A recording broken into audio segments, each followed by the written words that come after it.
Hello, Woof, and welcome to the first episode, I guess, of the Bork Book Club.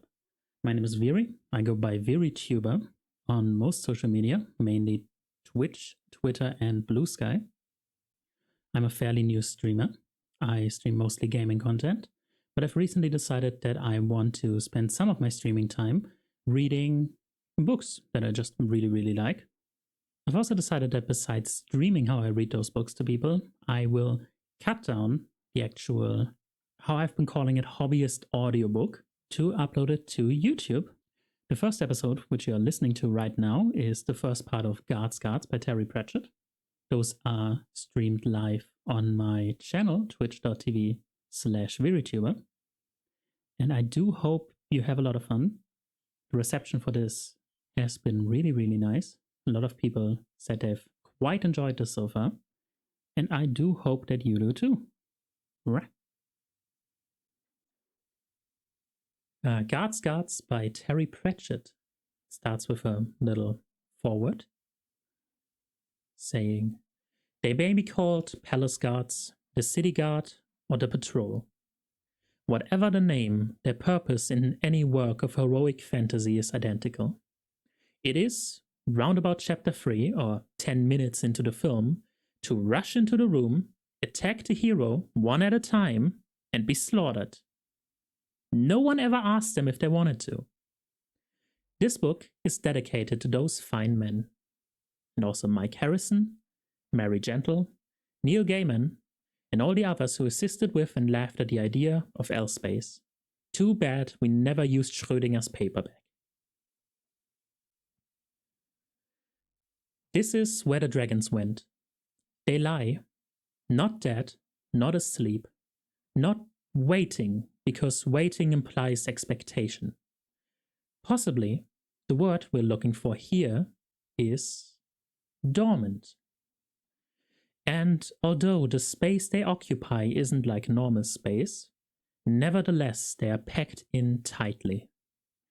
Not a cubic inch there, but is filled by a claw, a talon, a scale, the tip of a tail, so the effect is like one of those trick drawings, and your eyeballs eventually realize that the space between each dragon is, in fact, another dragon. They could put you in mind of a can of sardines if you thought sardines were huge and scaly and proud and arrogant. And presumably, somewhere, there's the key. In another space entirely, it was early morning in Ankh-Morpork, oldest and greatest and grubbiest of cities. A thin drizzle dripped from the grey sky and punctuated the river mist that coiled amongst the streets. Rats of various species went about in nocturnal occasions. Under night's damp cloak, assassins assassinated, thieves thieved, hussies hustled, and so on. And drunken Captain Vimes of the Night Watch staggered slowly down the street, folded gently into the gutter outside the watch house, and lay there, while above him strange letters made out of light sizzled in the damp and changed color. The city was name thing woman. There was woman roaring ancient centuries old. Strung you along, you fall in thingy, love with her, then kicked you in a thingy in your mouth, tongue, tonsils, teeth. That's what she did. What she was a thing, you know, lady dog, puppy, hen, bitch. And then you hated her, and just when you thought you got her, it's out of your whatever, then she opened her great booming rotten heart to you, caught you off bell thing, and yeah, that's it, and never knew where you stood, lay. Only thing you were sure of, you could let her go, because she was yours. All you had, even in a goddess. damp darkness shrouded the venerable buildings of Unseen University, premier college of wizardry. The only light was a faint octarine flicker from the tiny windows of the new high-energy magic building, where keen-edged minds were probing the very fabric of the universe, whether it liked it or not. And there was a light, of course, in the library. The library was the greatest assemblage of magical texts anywhere in the multiverse. Thousands of volumes of occult lore wait in shelves. It was said that, since vast amounts of magic can seriously distort the mundane world, the library did not obey the normal rules of space and time. It was said that it went on forever.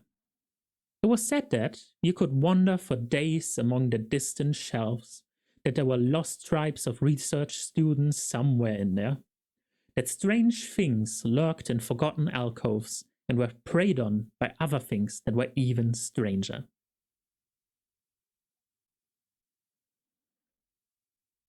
But now I don't know where the footnotes are. That is impractical. Well, wise students in search of more distant volumes took care to leave chalk marks on the shelves as they roamed deeper into the fusty darkness and told friends to come looking for them if they weren't back by supper. And, because magic can only loosely be bound, the library books themselves were more than mere pulped wood and paper. Raw magic crackled from their spines, earthing itself harmlessly in the copper rails nailed to each shelf for that very purpose. Faint traceries of blue fire crawled across the bookcases, and there was a sound, a papery whispering, such as might come from a colony of roosting starlings. In the silence of the night, the books talked to one another. There was also the sound of someone snoring. The light from the shelves didn't so much illuminate as highlight the darkness. But by its violent flicker, a watcher might just have identified an ancient and battered desk right under the central dome. The snoring was coming from underneath, where a piece of tattered blanket barely covered what looked like a heap of sandbags, but was in fact an adult male orangutan, who was the librarian. Not many people these days remark upon the fact that he was an ape. The change had been brought about by a magical accident, always a possibility where so many powerful books are kept together, and he was considered to have got off lightly. After all, he was still basically the same shape, and he had been allowed to keep his job, which he was rather good at, although allowed is not really the right word. It was the way he could roll his upper lip back to reveal more incredibly yellow teeth than any other mouth the University Council had ever seen before, that somehow made sure the matter was never really raised. But now there was another sound, the alien sound of a door creaking open. Footsteps padded across the floor and disappeared amongst the clustering shelves. The book rustled indignantly, and some of the larger grimoires rattled their chains. The librarian slept on, lulled by the whispering of the rain. In the embrace of his gutter, half a mile away, Captain Vimes of the Night Watch opened his mouth and started to sing.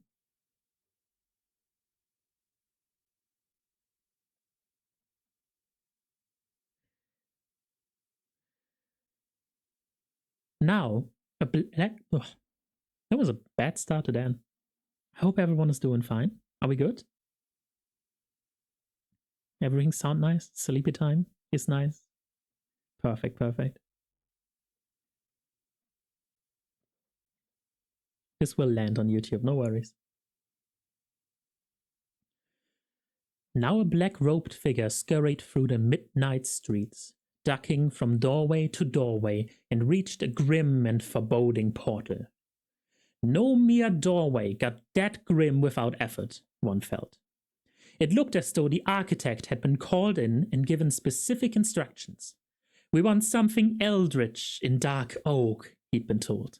So put an unpleasant gargoyle thing over the archway. give it a slam like the footfall of a giant, and make it clear to everyone, in fact, that this isn't the kind of door that goes ding-dong when you press the bell. The figure wrapped a complex coat on the dark woodwork. A tiny, barren hatch opened and one suspicious eye peered out. "The significant owl hoots in the night," said the visitor, trying to wring the rainwater out of its robe. "Yet many great lords go sadly to the masterless men," intoned a voice on the other side of the grill. "Hooray, hooray for the sprinter sister's daughter," countered the dripping figure. "To the axemen all supplicants are the same height."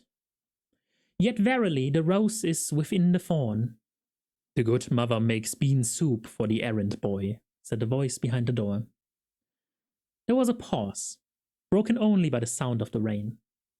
Then the visitor said, "What?" "The good mother makes bean soup for the errand boy." There was another, longer pause. Then the damp figure said, "Are you sure the ill-built tower doesn't tremble mightily at a butterfly's passage?" "No, bean soup it is, sorry." The rain hissed down relentlessly in the embarrassed silence. "What about the caged whale?" said the soaking visitor, trying to squeeze into what little shelter the dread portal offered. "Well, what about it?" "It should know nothing of the mighty deeps, if you must know." "Oh, the caged whale. You want the elucidated brethren of the Ebon Night that's 3 doors down." "But who are you, then?" "We're the illuminated and ancient brethren of E." "I thought you met over in Treacle Street," said the damp man after a while. "Yeah, well, you know how it is. The Fretwork Club have the room Tuesdays. There was a bit of a mix-up." "Oh, well, thanks anyway." "My pleasure." The little door slammed shut. The robed figure glared at it for a moment, and then splashed further down the street. There was indeed another portal there. The builder hadn't bothered to change the design much. He knocked. The little barred head shot back. "Yes." "Look, the significant owl hoots in the night, all right?" "Yet many grey lords go sadly to the masterless men." "Hooray, hooray for the spinster sister's daughter, okay?" "To the axemen all supplicants are the same height." "Yet verily the rose is within the thorn." "It's pissing down out here, you do know that, don't you?" "Yes," said the voice, in the tone of one who indeed does know it, and is not the one standing in it. The visitor sighed. "The caged whale knows nothing of the mighty deeps," he said, "if it makes you any happier. Well, the ill-built tower trembles mightily at a butterfly's passage." The supplicant grabbed the bars of the window, pulled himself up to it, and hissed, "Now let us in, I'm soaked." There was another damp pause. "These deeps, did you say mightily or nightly?" "Mighty. I said mighty deeps. On account of being, deep. It's me, Brother Fingers." "It sounded like nightly to me," said the invisible doorkeeper cautiously. "Look, do you want the bloody book or not? I don't have to do this. I could be at home in bed." "You sure it was mighty?" "Listen, I know how deep the bloody deeps are, all right?" said Brother Fingers urgently. "I knew how mighty they were when you were a perishing neophyte. Now will you open this door?" "Well, all right." There was the sound of bolts sliding back. Then the voice said, "Would you mind giving it a push? The door of knowledge through which the untutored may not pass sticks something wicked in the damp." Brother Fingers put his shoulder to it, forced his way through, gave Brother Doorkeeper a dirty look, and hurried within. The others were waiting for him in the inner sanctum, standing around with the sheepish air of people not normally accustomed to wearing sinister hooded black robes. The Supreme Grand Master nodded at him. "Brother Fingers, isn't it?" "Yes, Supreme Grand Master." "Do you have that which you were sent to get?" Brother Fingers pulled a package from under his robe. "Yes, just where it said it would be," he said. "No problem." "Well done, Brother Fingers." "Thank you, Supreme Grand Master." The Supreme Grand Master rapped his gavel for attention. The room shuffled into some sort of circle. I call the unique and supreme lodge of the elucidated brethren to order, he intoned. Is the door of knowledge sealed fast against heretics and nolismen? Stuck solid, said Brother Doorkeeper. It's the damp. I'll bring my plane in next week, soon have it. All right, said the Supreme Grandmaster testily. Just a yes would have done. Is the triple circle well and truly traced? Art all here who art here? And it be well for a nolisman that he should not be here, for he would be taken from this place, and his gaskin slit, his mould shown to the four winds, his welcher torn asunder with many hooks, and his figgen placed upon a spike. Yes, what is it? Sorry, did you say elucidated brethren? The Supreme Grandmaster glared at the solitary figure with its hand up. Yeah, the elucidated brethren, guardian of the sacred knowledge since a time no man may wot of. Last February, said Brother Doorkeeper helpfully. The Supreme Grandmaster felt that Brother Doorkeeper had never really got the hang of things. Oh, sorry, said the worried figure. Wrong society, I'm afraid. Must have taken a wrong turning. I'll be going if you excuse me. And is figgen placed upon a spike, repeated the Supreme Grandmaster pointedly against the background of damp wooden noises as Brother Doorkeeper tried to get the dreadpole open. Are we quite finished? Any more nolismen happen to drop in on their way somewhere else? He added with bitter sarcasm. Right, fine. So glad. I suppose it's too much to ask if the 4 watchtowers are secured? Oh, good. And the trousers of sanctity? Has anyone bothered to shrive it? Oh, you did? Properly? I'll check, you know. All right. And have the windows been fastened with the red cords of intellect in accordance with ancient prescription? Good. Now perhaps we can get on with it. With the slightly miffed air of one who has run their finger along a daughter-in-law's top shelf and found against all expectation that it was sparkling clean, the Grandmaster got on with it. What a shower, he told himself. A bunch of incompetents no other secret society would touch with a 10-foot scepter of authority. The sort to dislocate their fingers with even the simplest secret handshake. But incompetence with possibilities, nevertheless. Let the other societies take the skilled, the hopefuls, the ambitious, the self-confident. He'd take the whining, resentful ones, the ones with a belly full of spite and bile, the ones who knew they could make it big if only they'd been given a chance. Give him the ones in which the floods of venom and vindictiveness were dammed up behind thin walls of ineptitude and low-grade paranoia. And stupidity, too. They've all sworn the oath, he thought, but not a man jack of them has even asked what a figgen is. Brethren, he said, tonight we have matters of profound importance to discuss. The good governance, nay, the very future of Ankh-Morpork lies in our hands. They leaned closer. The Supreme Grandmaster felt the beginnings of the old thrill of power. They were hanging on his word. This was a feeling worth dressing up in bloody silly robes for. Do we not well know that the city is enthralled to corrupt men who wax fat on their ill-gotten gains, while better men are held back and forced into virtual servitude? We certainly do, said Brother Doorkeeper vehemently, when they'd had time to translate this mentally. Only last week down at Baker's Guild, I tried to point out to Mr. Critchley that it wasn't eye contact because the Supreme Grandmaster had made sure that Brethren's hoods shrouded their faces in mystic darkness, but nevertheless he managed to silence Brother Doorkeeper by dint of sheer outraged silence. Yet it was not always thus, the Supreme Grandmaster continued. There was once a golden age, when those worthy of command and respect were justly rewarded. An age where Ankh-Morpork wasn't simply a big city, but a great one. An age of chivalry. An age when... Yes, Brother Watchtower. A bulky robed figure lowers its hand. Are you talking about when we had kings? Well done, brother, said the Supreme Grandmaster, slightly annoyed at this unusual evidence of intelligence.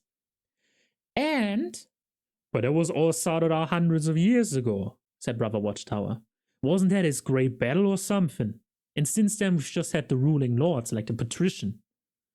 Yes, very good, Brother Watchtower. There aren't any more kings, is the point I'm trying to make, said Brother Watchtower helpfully. As Brother Watchtower says, the line of... It was you talking about chivalry that gave me the clue, said Brother Watchtower. Quite so. And... Yeah, with kings, chivalry, said Brother Watchtower happily. And knights. And I used to have these. However, said the Supreme Grandmaster sharply, it may well be that the line of kings of Ankh is not as defunct as hitherto imagined, and that progeny of the line exists even now. Hitherto, I think. Hitherto imagined, and that progeny of the line exists even now. Does my researches among the ancient scrolls do indicate? He stood back expectantly. There didn't seem to be the effect he'd expected, however. Probably they can manage defunct, he thought, but I ought to have drawn the line at progeny. Brother Watchtower had his hand up again. Yes. You're saying there's some sort of heir to the throne hanging around somewhere, said Brother Watchtower. This may be the case, yes. Yeah, do that, said Brother Watchtower knowledgeably. Happens all the time. You read about it. Scions, they're called. They are lurking around in a distant wilderness for ages, handing down the secret sword and birthmark and so forth from generation to generation. Then just when your old kingdom needs them, they turn up and turf out any usurpers that happen to be around. And then there's general rejoicing. The Supreme Grandmaster felt his own mouth drop open.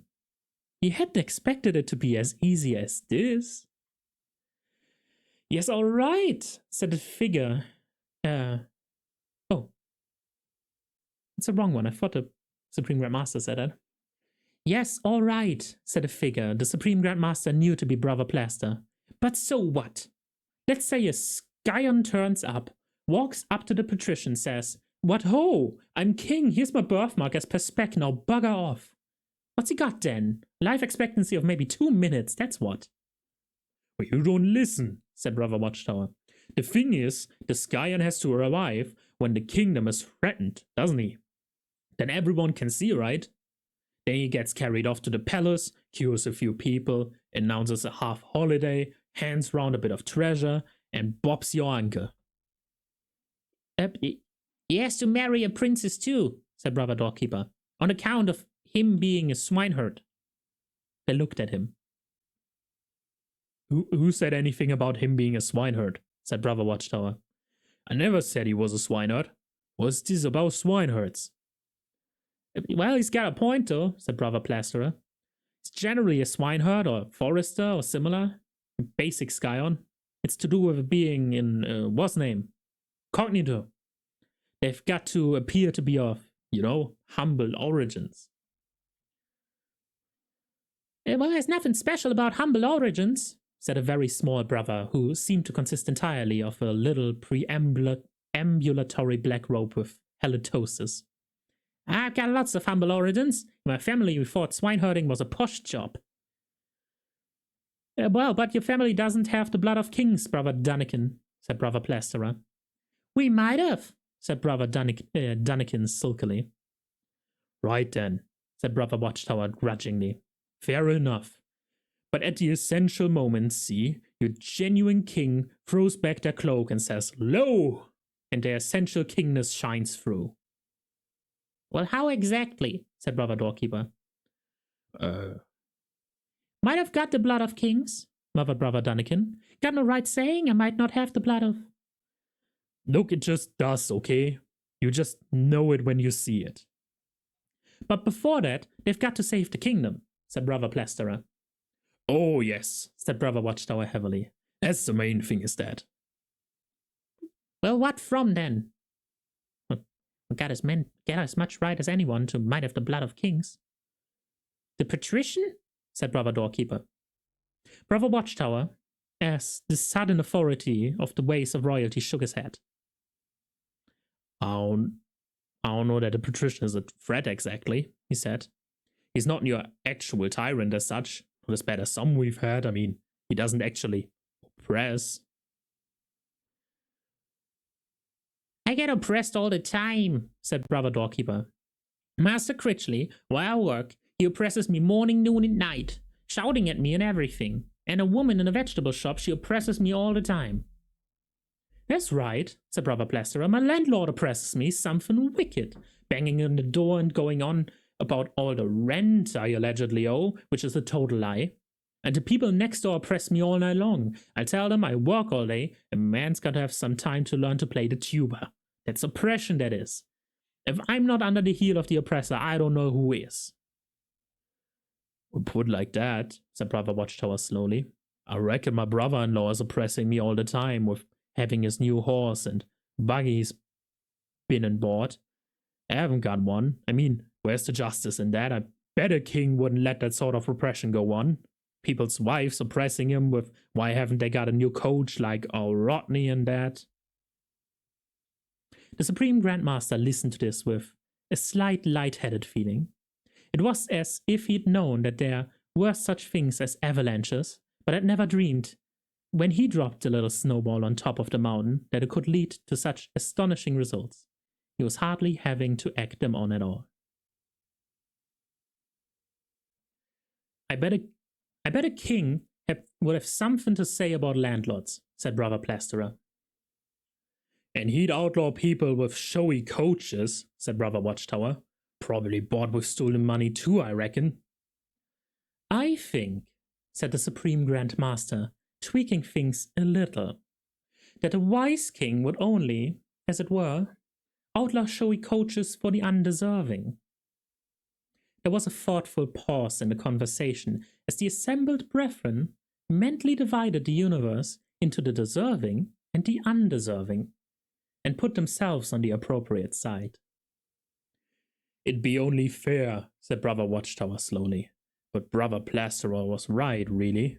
I can't see a Scion manifesting his destiny just because Brother Doorkeeper thinks the woman in the vegetable shop's giving him funny looks. No offense. And bloody short weight, said Brother Doorkeeper. And she... Yes, said the Supreme Grandmaster. Truly, the right-thinking folk of Ankh-Morpork are beneath the heel of the oppressors. However, a king generally reveals himself in rather more dramatic circumstances, like a war, for example. Things were going well. Surely, for all their self-centered stupidity, one of them would be bright enough to make the suggestion? There used to be some old prophecy or something, said Brother Plasterer. My granddad told me, his eyes glazed with the effort of dramatic recall. Yeah, the king will come bringing law and justice and know nothing but the truth and protect and serve the people with a sword. And don't all have to look at me like that. I didn't make it up.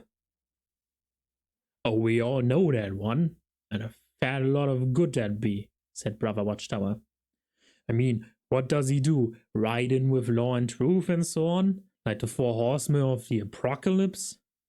Hello, everyone, he squeaked. I'm a king, and that's truth over there watering his horse. Not very practical, is it? You can trust old legends. Why not? Said Brother Dunnikin in a peeved voice. 'Cause they're legendary. That's how you can tell, said Brother Watchtower. Well, sleeping princesses is a good one, said Brother Plasterer. Only a king can wake him up. Well, don't be daft, said Brother Watchtower severely. We haven't got a king, so we can't have princesses. Stands to reason. Of course, in the old days it was easy, said Brother Doorkeeper happily. Why? You just had to kill a dragon. The Supreme Grandmaster clapped his hands together and offered a silent prayer to any god who happened to be listening. He'd been right about these people. Sooner or later, their rambling little minds took them where you wanted them to go. What an interesting idea, he thrilled. Well, wouldn't work, said Brother Watchtower dourly. There ain't no big dragons now. But there could be. The Supreme Grandmaster cracked his knuckles. Come again, said Brother Watchtower. I said there could be. There was a nervous laugh from the depths of Brother Watchtower's cowl. What, the real thing? Like great big scales and wings? Yes. Breathes fire? Breath like a blast furnace? Yes. Them big claw things on its feet? Talons? Oh yes. As many as you want. But what do you mean, as many as I want? I would hope it's self-explanatory, Brother Watchtower. If you want dragons, you can have dragons. You can bring a dragon here, now, into the city. Me? All of you. I mean us, said the Supreme Grandmaster. Brother Watchtower hesitated. Well, I don't know if that's very good. And it would obey your every command. But that stopped them. That pulled them up. That dropped in front of their weaselly little minds like a lump of meat in a dog pound. Can you just repeat that? Said Brother Plasterer slowly. You can control it. You can make it do whatever you want. What, a real dragon? The Supreme Grandmaster's eyes rolled in the privacy of his hood. Yes, a real one. Not a little pet swamp dragon. The genuine article.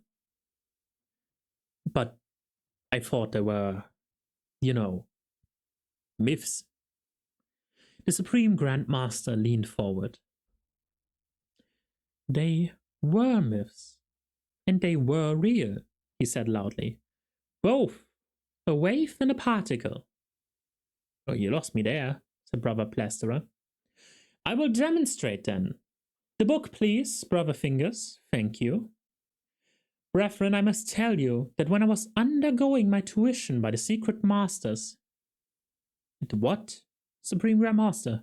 Said Brother Plasterer. Why don't you listen? You'd never listen. Oh, you never listen. He said the secret masters, said Brother Watchtower. You know, the venerable sages what live on some mountain and secretly run everything and taught them all this lore and that, and can walk on fire and that. He told us last week. He's going to teach us, aren't you, Supreme Grandmaster? He finished. Obsequiously? Oh, these secret masters, said Brother Plasterer. Sorry. It's these mystic hoods, sorry. Secret, I remember. But when I rule the city, the Supreme Grandmaster said to himself, there's going to be none of this.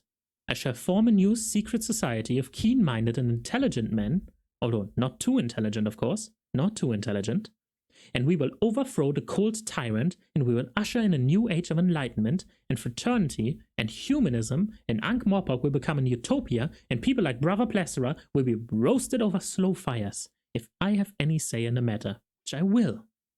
And his Figgin.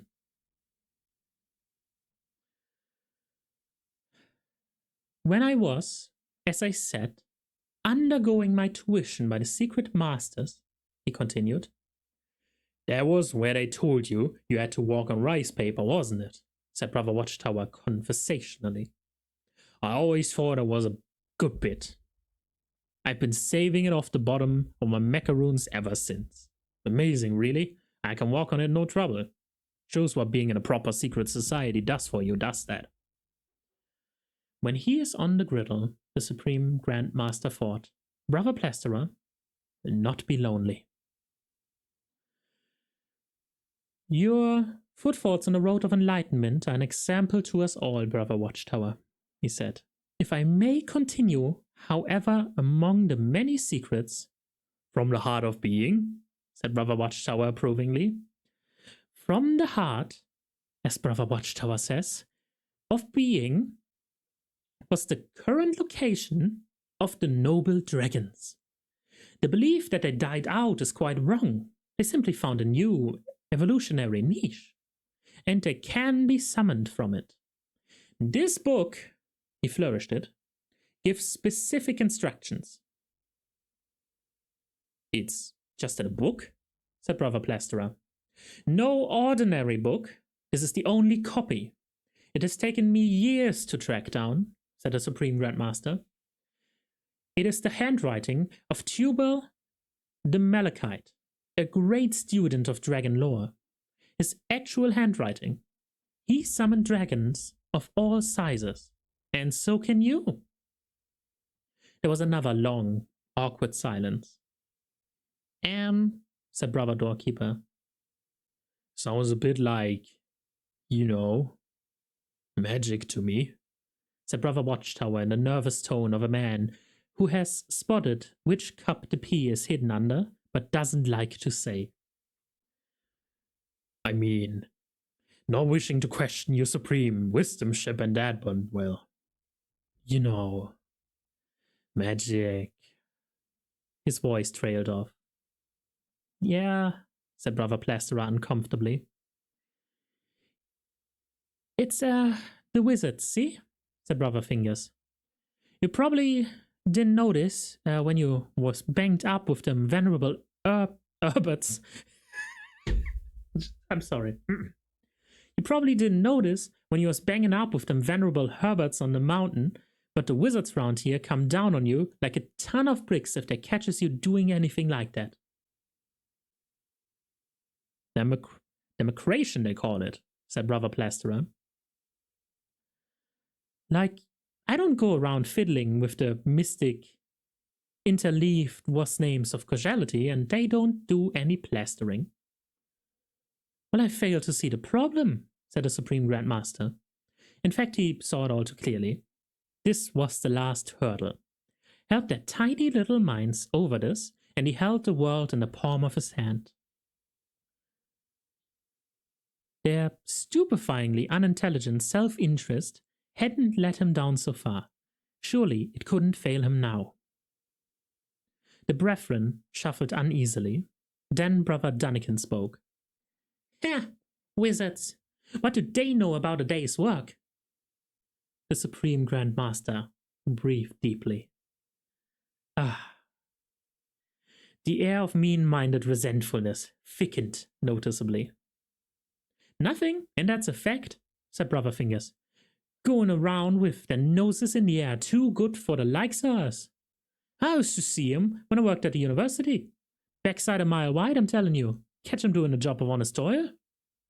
Well, like thieving, you mean, said Brother Watchtower, who had never liked Brother Fingers much.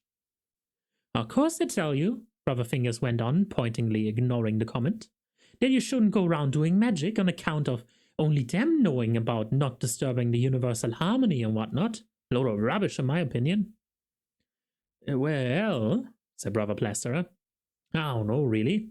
I mean, you get a mix wrong, you just got a lot of damn plaster around your ankles. But you get a bit of magic wrong, and they say ghastly things come out the woodwork and stitches you right up.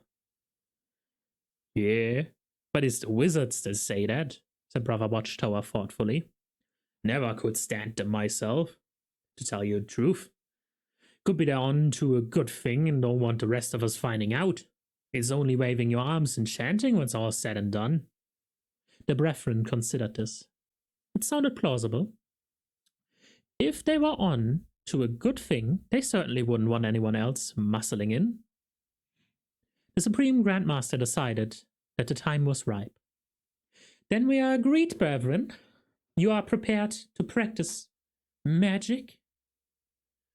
Oh, practice, said Brother Plasterer, relieved. I don't mind practicing, so long as we don't have to do it for real. The Supreme Grandmaster thumped his book. I mean, carry out real spells. Put the city back on the right lines. Summon a dragon, he shouted. They took a step back. Then Brother Doorkeeper said, and then If we get this dragon, the rightful king will turn up just like that? Yes, said the Supreme Grandmaster. I can see that, said Brother Watchtower supportively. It stands to reason, because of destiny and the gnomic workings of fate. There was a moment's hesitation, and then a general nodding of cowards. Only Brother Plasterer looked vaguely unhappy. Well, he said, it won't get out of hand, will it? I assure you, Brother Plasterer, that you can give it up any time you like, said the Supreme Grandmaster smoothly. Well, all right, said the reluctant brother. Just for a bit then. Could we get it to stay here long enough to burn down?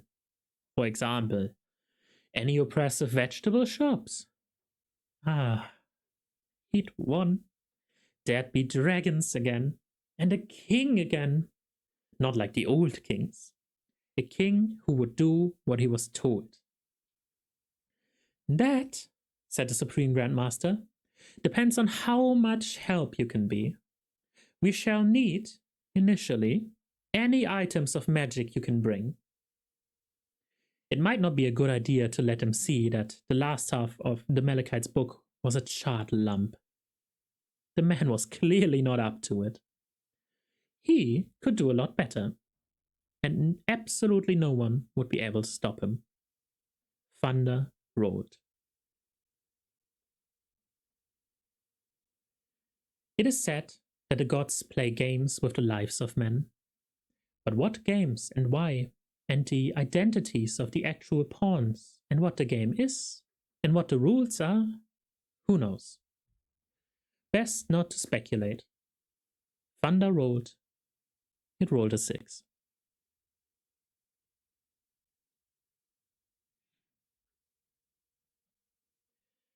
Now, pull back briefly from the dripping streets of Ankh-Morpork, pan across the morning mists of the disk, and focus in again on a young man heading for the city with all the openness, sincerity, and innocence of purpose of an iceberg drifting into a major shipping lane. The young man is called Carrot. This is not because of his hair, which his father has always clipped short for reasons of hygiene. It is because of his shape. It is the kind of tapering shape a boy gets through clean living, healthy eating, and good mountain air in huge lungfuls. When he flexes his shoulder muscles, other muscles have to move out of the way first. He is also bearing a sword presented to him in mysterious circumstances. Very mysterious circumstances. Surprisingly, therefore, there's something very unexpected about his sword. It isn't magical. It hasn't got a name. When you wield it, you don't get a feeling of power. You just get blisters. You could believe it was a sword that had been used so much that it had ceased to be anything other than a quintessential sword. A long piece of metal with very sharp edges. And it hasn't got destiny written all over it. It is practically unique, in fact.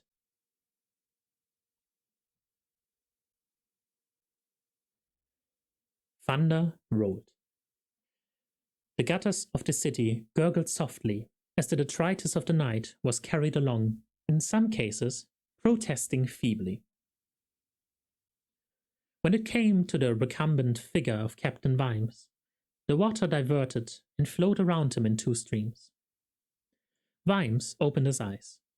There was a moment of empty peace before memory hit him like a shovel. It had been a bad day for the watch. There had been the funeral of Herbert Gaskin, for one thing. Poor old Gaskin. He had broken one of the fundamental rules of being a guard.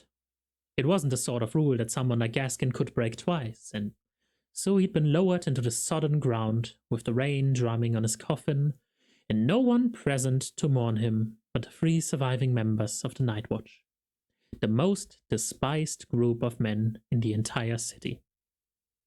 Sergeant Colin had been in tears. Poor old Gaskin. Poor old Vimes, Vimes thought. Poor old Vimes here in the gutter. But that's where he started. Poor old Vimes, with the water swirling in under breastplate. Poor old Vimes, watching rest of gutter's contents ooze by. Probably even poor old Gaskin has got better view now, he thought. Let's see. He'd gone off after the funeral and got drunk. No, not drunk. Another word ended with drunker. Yeah, was it? Because world all twisted up and wrong, like distorted glass. Only came back into focus if you looked at it through the bottom of a bottle. Something else now. What was it? Ah, yes. Nighttime. Time for duty. Not for Gaskin, though. Have to get new fellow. New fellow coming anyway. Wasn't that it? Some stick from the Hicks. Written letter. Some tick from the Snicks. Vimes gave up and slumped back. The gutter continued to swirl. Overhead, the lighted letters fizzed and flickered in the rain. It wasn't only the fresh mountain air that had given Carrot his huge physique. Being brought up in a gold mine run by dwarfs and working a 12-hour day hauling wagons to the surface must have helped.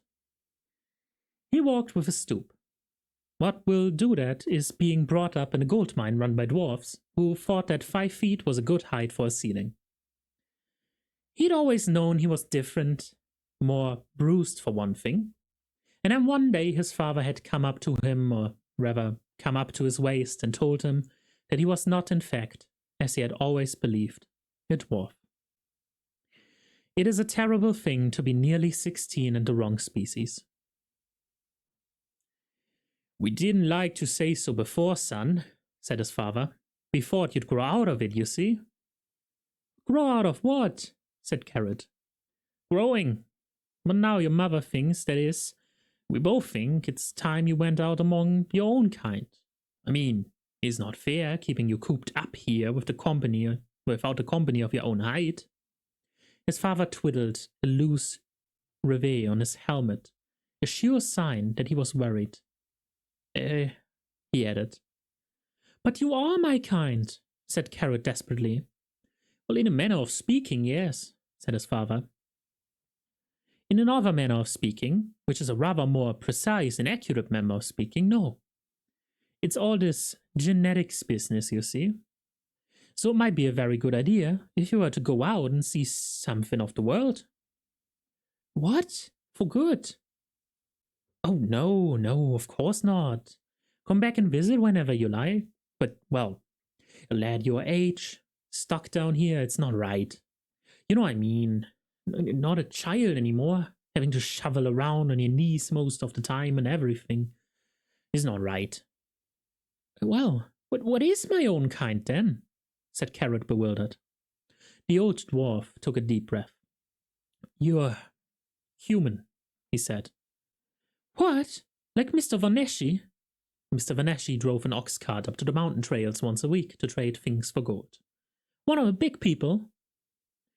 You're 6'6", lad. He's only 5 foot. The dwarf twiddled the loose reveille again. You see how it is. Yes, but maybe. I'm just tall for my height, said Carrot desperately.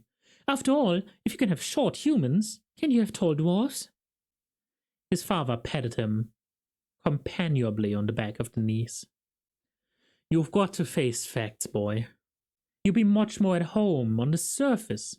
It's in your blood. The roof isn't so low either. You can't keep knocking yourself out on the sky, he told himself. Hold on, said Carrot, his honest brow wrinkling with the effort of calculation. But you're a dwarf, right? And Mom's a dwarf, so I should be a dwarf too. It's a fact of life. The dwarf sighed. He'd hoped to creep up on this over a period of months, maybe, sort of break it to him gently, but there wasn't any time anymore. Sit down, lad, he said. Carrot said. The thing is, he said wretchedly, when the boy's big honest face was a little nearer his own. We found you in the woods one day, toddling about near one of the tracks. The loose reveille squeaked. The king plunged on. Thing is, you see, there were these carts. On fire, as you might say. And dead people, yes, extremely dead people. Because of bandits. It was a bad winter that winter. There were all sorts coming into the hills.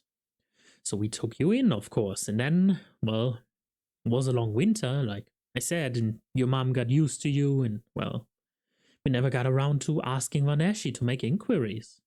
Here's the long and short of it. Carrot took this fairly calmly, mostly because he didn't understand nearly all of it. Besides, as far as he was aware, being found toddling in the woods was the normal method of childbirth. A dwarf is not considered old enough to have the technical process explained to him until he has reached puberty. I really wish I knew where the footnotes are. Can I just click on them? Doesn't seem like it. Can I do this? No? Okay, I'll give it up.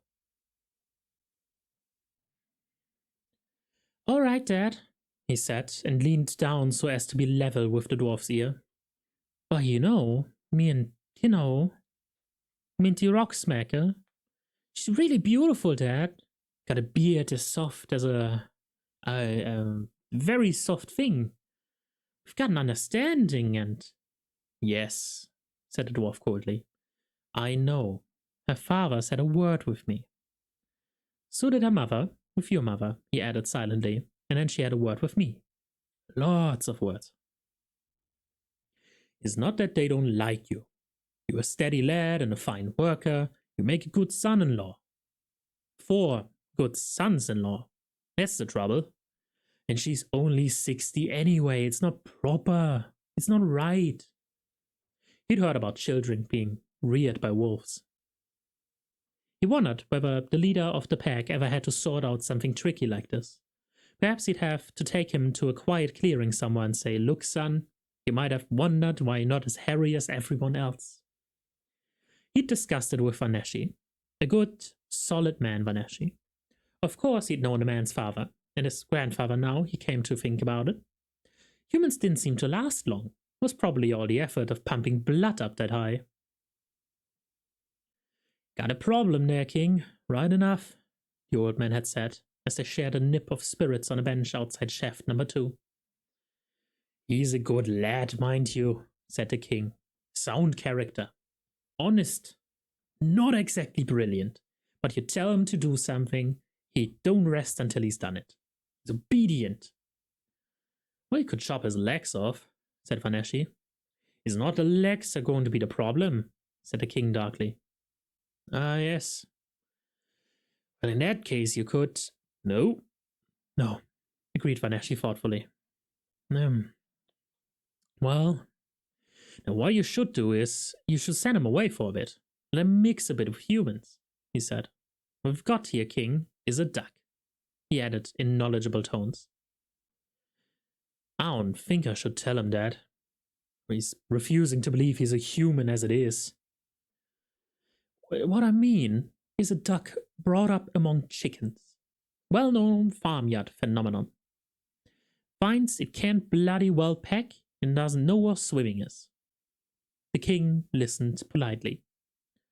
Dwarfs don't go in much for agriculture, but you send him off to see a lot of other ducks, let him get his feet wet, and he won't go running around after bantams anymore. And Bob's your uncle.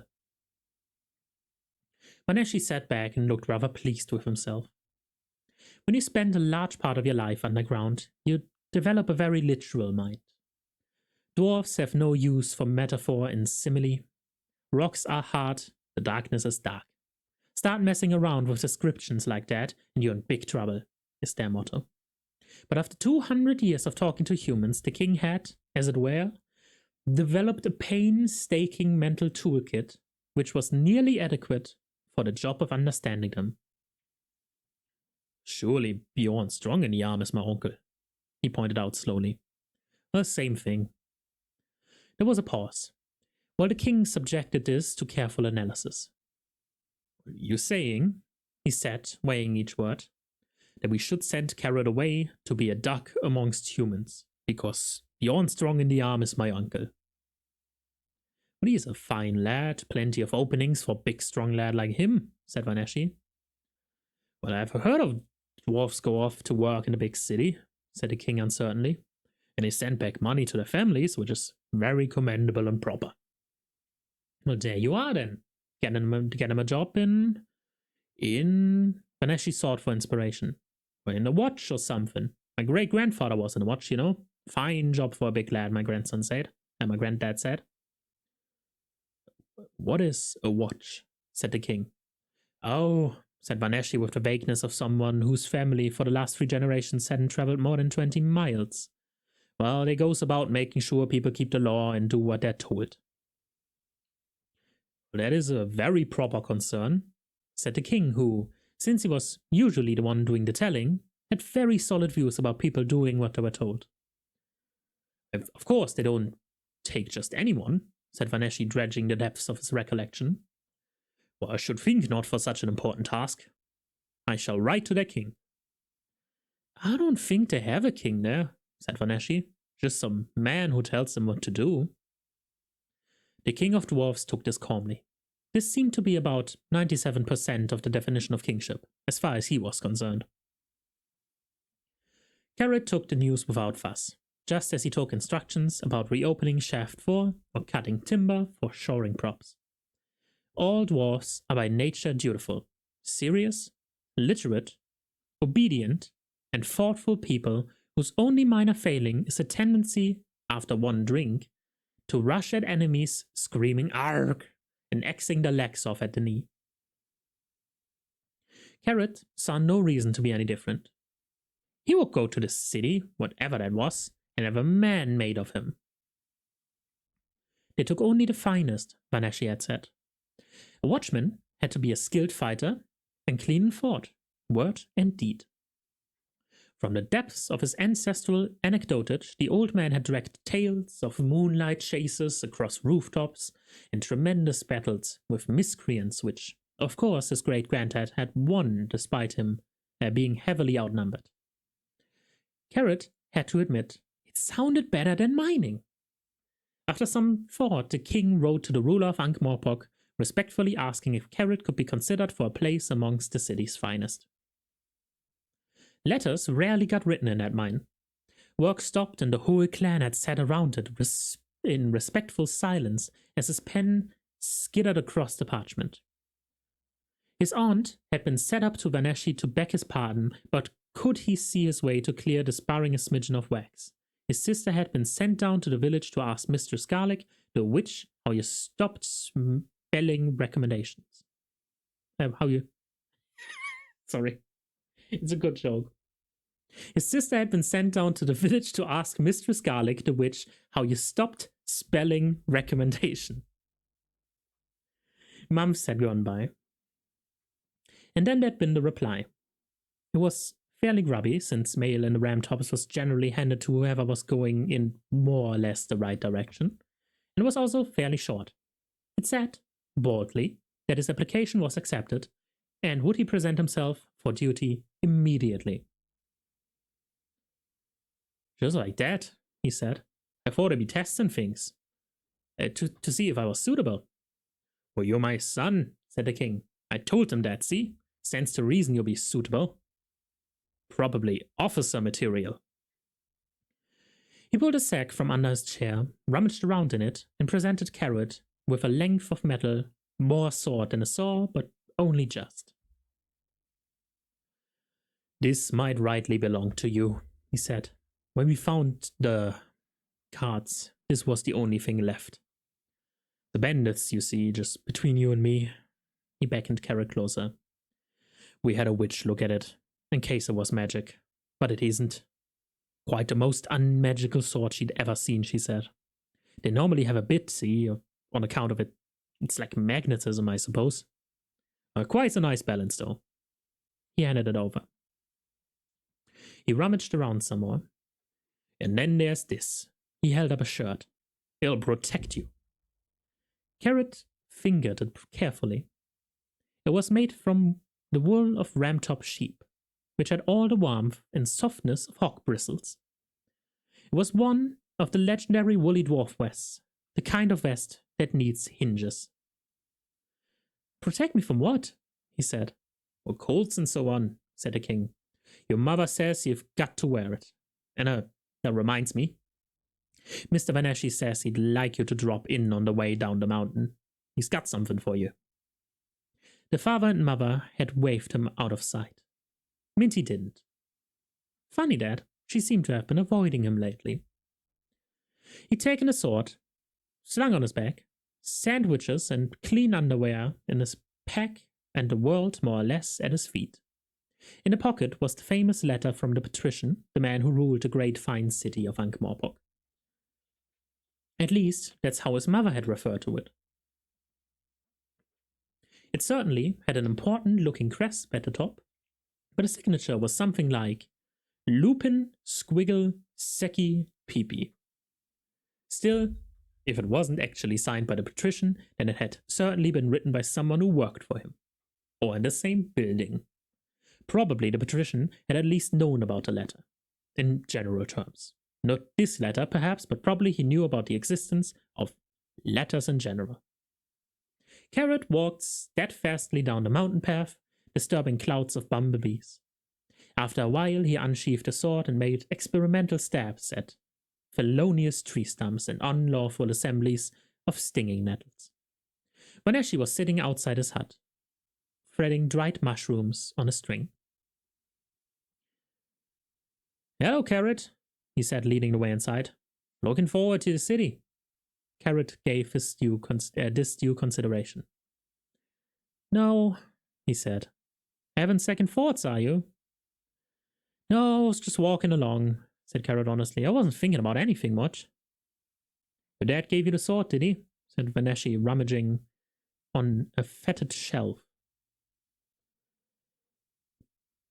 "Yeah, and a volley vest to protect me against chills." "Oh yes, can be very damp down there, so I've heard. Protection, very important." He turned around and added dramatically, "This belonged to my great-grandfather." It was a strange, vaguely hemispherical device surrounded by straps. It's some sort of sling?" said Carrot after examining it in polite silence. Vaneshi told him what it was. "Codpiece? Like in fish?" said Carrot, mystified. "No, it's for the fighting," mumbled Vaneshi. "You should wear it all the time. Protects your vitals, like." Carrot tried it on. "It's a bit small, Mr. Vaneshi." "Well, that's because you don't wear it on your head, you see." Vaneshi explained some more, to Carrot's mouthing bewilderment and subsequently horror. "My great-granddad used to say," Vaneshi finished, "that but for this, I wouldn't be here today." What did he mean by that? Vaneshi's mouth opened and shut a few times. "I've no idea," he said spinelessly. Anyway, the shameful thing was now at the very bottom of Carrot's pack. Dwarfs didn't have much truck with things like that. The ghastly preventative represented a glimpse into a world as alien as the backside of the moon. There had been another gift from Mr. Vaneshi. It was a small but very thick book, bound in a leather that had become like wood over the years. It was called Laws and Ordinances of the City of Ankh and Morpork. "This belonged to my great-grandfather as well," he said. "This is great-grandfather. "This belonged to my great-granddad as well," he said. "This is what the watch has to know. You have to know all the laws," he said virtuously, "to be a good officer." Perhaps Vaneshi should have recalled that in the whole of Carrot's life, no one had ever really lied to him or given him an instruction that he wasn't meant to take quite literally. Carrot solemnly took the book. It would never have occurred to him, if he was going to be an officer of the watch, to be less than a good one. It was a 500-mile journey and surprisingly quite uneventful. People who are rather more than 6 feet tall and nearly as broad across the shoulders often have uneventful journeys. People jump out at them from behind rocks and then say things like, "Oh, sorry, thought he was someone else." He'd spent most of the journey reading, and now Ankh-Morpork was before him. It was a little disappointing. He'd expected high white towers rearing over the landscape and flags. Ankh-Morpork didn't rear, rather sort of skulked, clinging to the soil as if afraid someone might steal it. And there were no flags. There was a guard on the gate. At least he was wearing chainmail, and the thing he was propped up against was a spear. He had to be a guard. Carrot saluted him and presented the letter. The man looked at it for some time.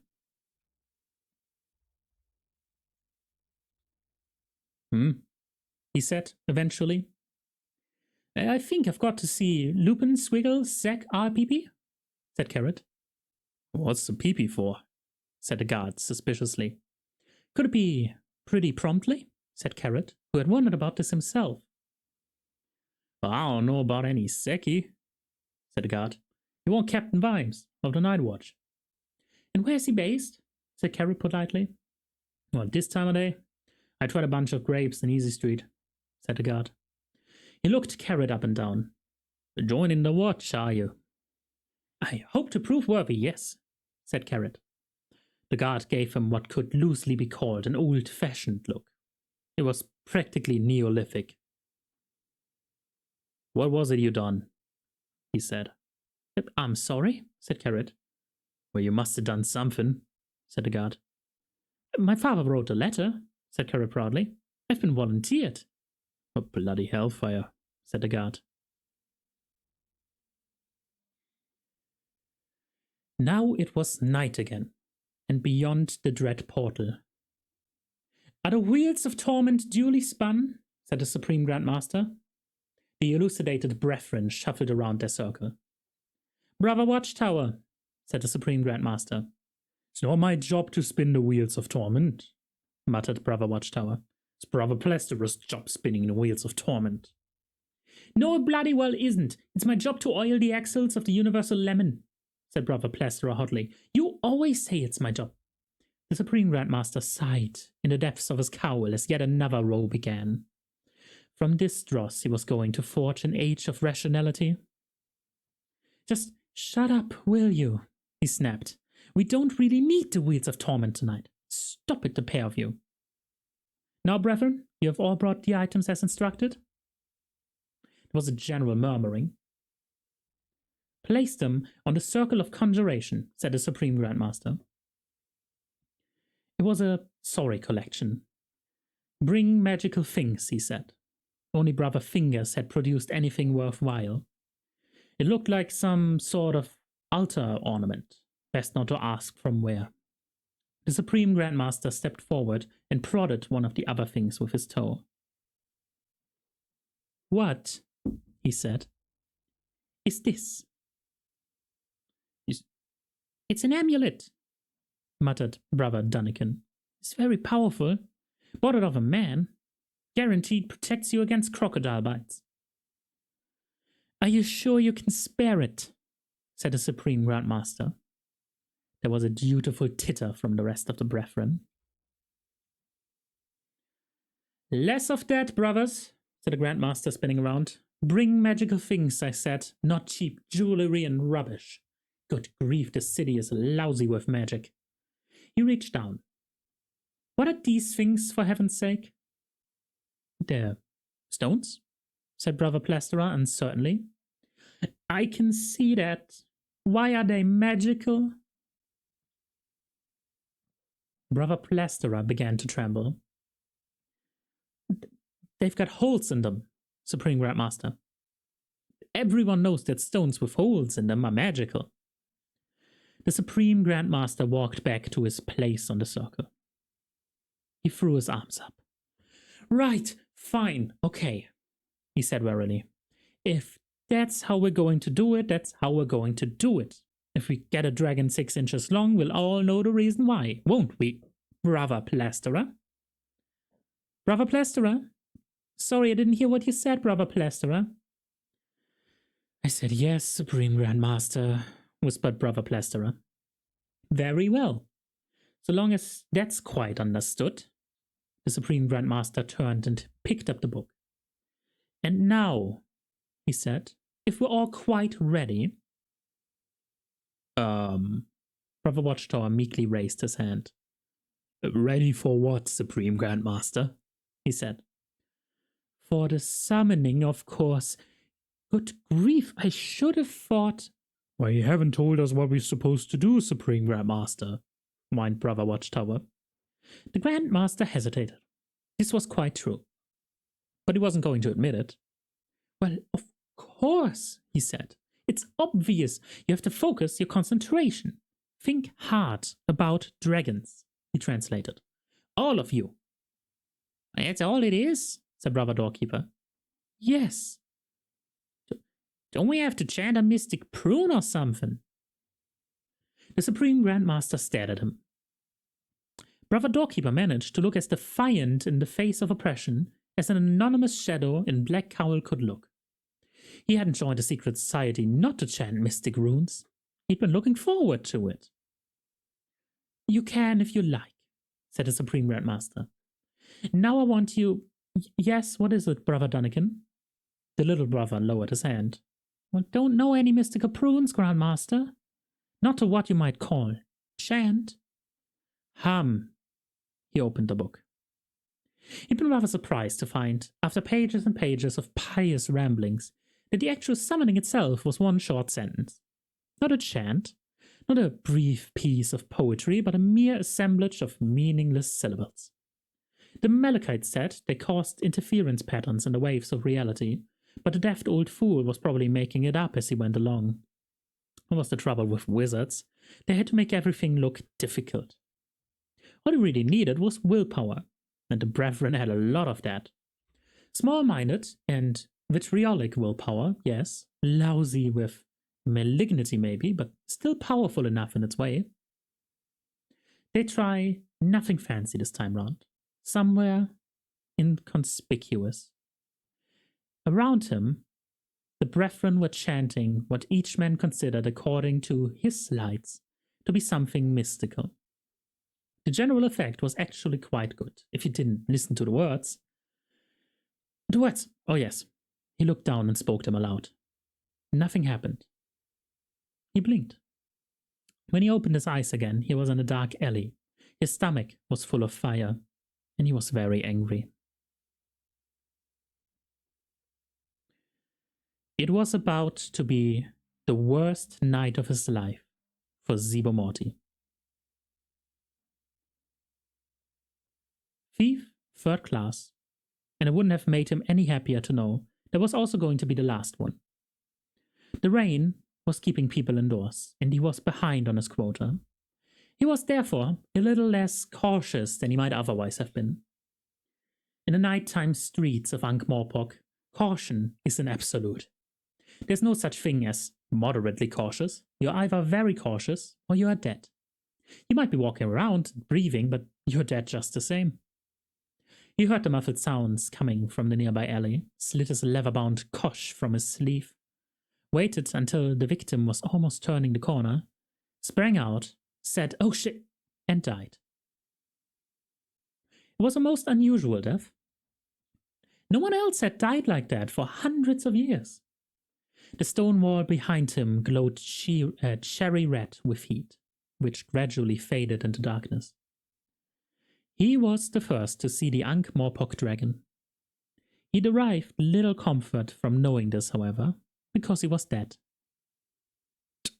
He said, and his disembodied self looked down at a small heap of charcoal, which he knew with an unfamiliar sort of certainty was what he had just been disembodied from. It was a strange sensation seeing your own mortal remains. He didn't find it as horrifying as he would have imagined it if you asked him, say, 10 minutes ago. Finding that you are dead is mitigated by also finding that there really is a you who can find you dead. The alley opposite was empty again. Well, that was really strange, said Mooti. Extremely unusual, certainly. Did you see that? What was it? Mooti looked up at a dark figure emerging from the shadows. And who are you anyway? He added suspiciously. Guess, said the voice. Moody peered at the hooded figure. Cool, he said. I thought he didn't turn up for the likes of me. I turn up for everyone. I mean, in person sort of thing. Sometimes. On special occasions. Yeah, well, said Moody. This is one of them, all right. I mean, you look like a bloody dragon. What's a man to do? You don't expect to find a dragon around the corner. And now, if you would care to step this way, said Death, laying a skeletal hand on Moody's shoulder. Do you know, a fortune teller once told me I'd die in my bed surrounded by grieving great-grandchildren, said Moody, following the stately figure. What do you think of that, eh? I think she was wrong. Bloody dragon, said Moody. Fire-breathing, too. But did I suffer much? No, it was practically instantaneous. Well, that's good. I wouldn't like to think I'd suffered much. Moody looked around him. What happens now? He said. Behind them, the rain washed a little heap of black ash into the mud.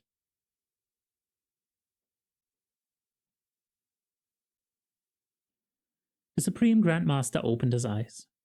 He was lying on his back. Brother Dunnigan was preparing to give him the kiss of life. The mere thought was enough to jerk anyone from the borders of consciousness. He sat up, trying to shed the feeling that he weighed several tons and was covered in scales. We did it, he whispered. The dragon! It came! I felt it! The brethren glanced at one another.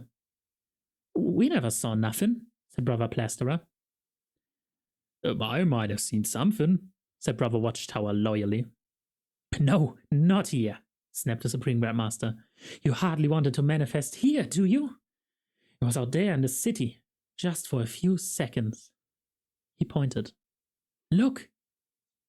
The brethren turned around guiltily, expecting at any moment a hot flame of retribution. In the center of the circle, the magic items were gently crumbling to dust. Even as they were watched, Brother Dunnigan's amulet collapsed. Sucked dry, whispered Brother Fingers. I'll be damned. $3 that amulet cost me, muttered Brother Dunnigan. But it proves it works, said the Supreme Grandmaster. Don't you see, you fools? It works! We can summon dragons! It could be a bit expensive in magical items, said Brother Fingers doubtfully. $3 it was. No rubbish. Power, growled the Supreme Grandmaster, does not come cheap.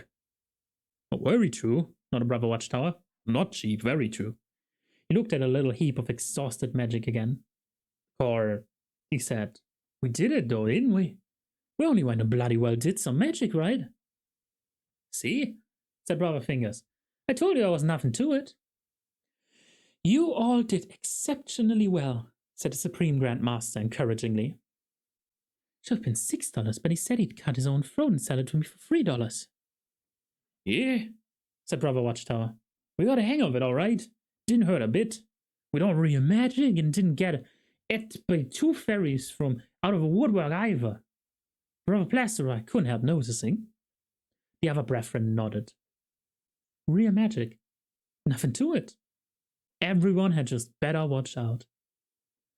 Hang on, though, said Brother Plasterer. Where's this dragon gone? I mean, did we really summon it or not? Fancy you asking a silly little question like that, said Brother Watchtower doubtfully. The Supreme Grandmaster brushed the dust off his robe. We summoned it, he said, and it came. But only as long as the magic lasted. Then it went back. If we wanted to stay longer, we need more magic, understand? And that is what we must get. $3? I shan't see again in a hurry. Shut up,